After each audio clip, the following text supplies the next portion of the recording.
राधे राधे महाराज। राधे श्याम। बताओ भाई राहुल जी, कैसा लगा आपको यहाँ आकर के? बड़ा आनंद आया महाराज यहाँ आकर के। हाँ, शुरुआत में तो लग रहा था कि अब देखते हैं कैसा क्या। नहीं नहीं, सब आनंद है, भगवान की लीला है। अच्छा रहा। भगवान के प्रांगण में आए तो आनंद मिलेगा। अरे वाह, कुछ पूछना चाहते हो या कोई व्याख्या करना चाहते हो, या यजमान जी के प्रति कुछ कहना चाहते हो? नहीं, यजमान जी तो हमारे हीरो हैं। हीरो? हाँ, हीरो हैं। चाचा का आज से नाम है हीरो। बड़े भाई हैं हमारे। अच्छा, वाह वाह वाह, बहुत बहुत धन्यवाद, ताली बजाओ भाई। प्रश्न है हम आपसे जी, आप ये बताएं 56 भोग क्यों लगता है? हैं 56 भोग हाँ क्यों लगता है? हाँ। अच्छा, आप एक बात बताओ, आप रोटी क्यों नहीं खाते हो? नहीं, रोटी तो हम खाते हैं। समोसा क्यों खाते हो? समोसा खाते इसलिए कि टेस्ट के लिए खाते। अच्छा, समोसा। और बर्गर क्यों खाते हो? नहीं, वैसे तो हम कुछ नहीं खाते रोटी के अलावा। हमें तो आप बताओ, बर्गर क्यों खाते हो? एक आदमी चाट भी खाता, सब कुछ खाता। एक आदमी टिक्की भी पीता। आपने भी किया होगा ऐसा? नहीं नहीं, नहीं। आप अलग से आ गए। मिठाई भी खाता, समोसा भी खा लेता, सब्जी भी। अच्छा, आप एक बात बताओ, दाल ही दाल खा लोगे पूरी जिंदगी? अब फिलहाल महाराज 10 साल से तो दाल ही दाल खा रहे तो हैं। अच्छा है, 10 साल और खा लियो। नहीं, सो तो 20 साल और खे हैं। मतलब दाल के साथ सब्जी भी तो खाते होगे? नहीं महाराज, सिर्फ दाल खाते हो? दाल रोटी अच्छा, खाओ, फिर वो के गुड़ गाओ। आप एक बात बताओ, आदमी, सुनना पहले आपके प्रश्न का उत्तर। आदमी दाल भी खाता, आप हम कोई भी हो, कहीं अगर पनीर मिल गई तो पनीर भी खा लेते, कहीं अगर टिक्की मिल गई तो टिक्की भी खा लेते, मतलब कई प्रकार के भोग खा लेते।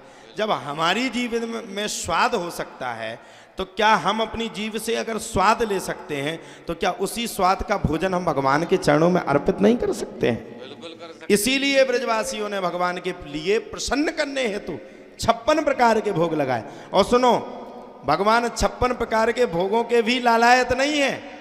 दुर्योधन के मेवा त्यागे और साग विदुर घर खाए। भगवान ने दुर्योधन के मेवा को त्यागा था कि नहीं?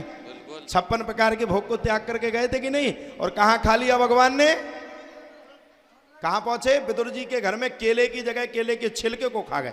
अब ये हमारा भाव है, एक कपड़े से भी काम चल सकता है, बलून की जरूरत नहीं है।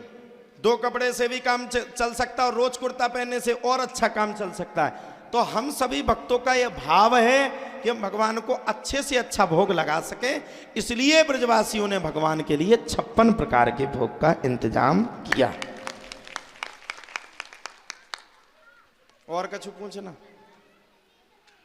आपने महाराज अपनी परिभाषा में बताया, हाँ, और हमें जहाँ तक जानकारी है, हाँ, ब्रजवासियों ने तो 56 भोग लगाया, वो उनकी इच्छा थी। अच्छा, उनकी अति इच्छा। तुम देख भी गए थे जब? नहीं, हम ना आप देख भी गए ना हम देखने गए। हाँ, ये हाँ, तो सब कई सुनी बातें हैं। हाँ, हाँ। अपन ने सुनी अपने बूढ़े पुराने से। हम्म। लेकिन कोई संत हैं, ज्ञानी हैं, उन्होंने बताया था कि 56 भोग इसलिए लगाया जाता है कि यशोदा मैया अपने नंदलाल को एक दिन में 8 बार भोजन कराती थी। जब उनने गोवर्धन पर्वत उठाया तो 7 दिन भूखे रहे वो। जब वो घर लौटे पर्वत के बाद तो उन्हें 56 भोग लगाया गया था कि हमारा लाला 8 दिन से भूखा है। पहले लगाया था कि बाद में? बाद में। ये किसने कहा आपसे? अब किसी आप ही जैसे जजमान महाराज ने कहा। हाँ, तो बस उनने अपनी भाषा बता दी, हमने अपनी भाषा बता दी। अच्छा, आप एक बात बताओ, आप 10 साल से बराबर दाल खा रहे हो? हाँ, आपने अभी कहा ना? हाँ हाँ, तो आप दिन में 10 बार दाल ही खाओगे ना? बिल्कुल क्लियर है बात? दाल ही खाओगे, फिर 56 प्रकार का आपको नहीं खाना भोग, तो कोई जबरदस्ती आपके ऊपर? नहीं, बिल्कुल जबरदस्ती नहीं। फिर ब्रजवासियों ने 56 प्रकार के भोग को क्यों लगा दिया? हमने भी अपनी भाषा में उसको केंद्रित किया कि भगवान के प्रति हमारा बात वही है। हाँ, भगवान के प्रति हमारा समर्पण भाव है। हम चाहते हैं कि भगवान को अच्छे से अच्छा भोग मिल सके। गोवर्धन पर्वत किसका है? गोवर्धन पर्वत की लीला किसने की? भगवान कृष्ण ने। समझे आप बात? भगवान कृष्ण ने गोवर्धन पर्वत की लीला को किया, लेकिन गोवर्धन पर्वत पर पहले ही प्रसाद लग गया। ये भागवत में लिखा है, गर्माणम ससौरबूढ़म नासे गिरकूटवत भूमो निधाय तम गोपी विस्मता भार पीड़ता। और पहले ही ब्रजवासियों ने 56 प्रकार के भोग लगाए। जिस प्रकार से हमारी जिह्वा स्वाद लेती है, उसी प्रकार से हम सोचते हैं कि भगवान को अच्छे से अच्छा भोग लगा सके, इसलिए ब्रजवासियों ने वह भोग का प्रसाद लगाया है। और वो पहले लगाया और भगवान ने प्रकट होकर के उस प्रसाद को ग्रहण कर लिया था। धन्यवाद। ताली बजाओ भाई राहुल जी की।